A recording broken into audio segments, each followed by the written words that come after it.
সকাল থেকে আমরা জগন্নাথ বিশ্ববিদ্যালয় হলের এখানেই আমরা রয়েছি যে সকাল থেকে মোট ৩৯টি কেন্দ্র থেকে ১৪টি কেন্দ্রের যে ফলাফল রয়েছে তাতে এগিয়ে রয়েছে বিএনপি যে মনোনীত প্রার্থী রয়েছে রাকিব তিনি।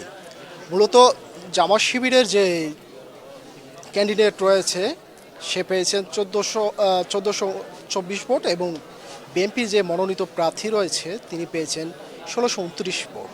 এছাড়া আইন শৃঙ্খলার যেই সকাল থেকে আমরা যেটা দেখতে পেরেছি যে ভোটকে কেন্দ্র করে আশেপাশে কিছু আউটলুকও রয়েছে যারা কেন্দ্রের ভেতরে ঢোকার চেষ্টা করছে এবং ঢুকতে বাধাও দেওয়া হয়েছে বিভিন্ন সময় এবং সেই সব বিষয়ে আইন শৃঙ্খলা রক্ষাকারী বাহিনী র্যাব পুলিশ ডিবি সহ সোয়াদের একটি টিমও আমরা দেখতে পেরেছি যে হলের মূল ফটকেই রয়েছে।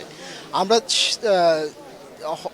হলের দুপাশে আইন শৃঙ্খলা রক্ষাকারী বাহিনী এবং মোট যে ১৪টি কেন্দ্র রয়েছে ৩৯টি কেন্দ্রের ভিতরে ১৪টি চূড়ান্ত ফলাফল ঘোষণা করেছেন।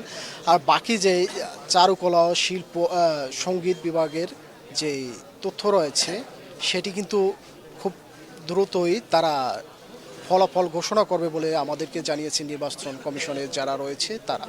আর এছাড়া আরেকটু বলে রাখি যে এই নির্বাচনকে ঘিরে উৎসবমুখর একটি পরিবেশ হলে বিরাজ করেছে এবং এতে দেখা যাচ্ছে যে শিক্ষার্থীদের যে শিক্ষার মান তা কিন্তু আরও এক ধাপ এগিয়ে নিয়ে যাবে।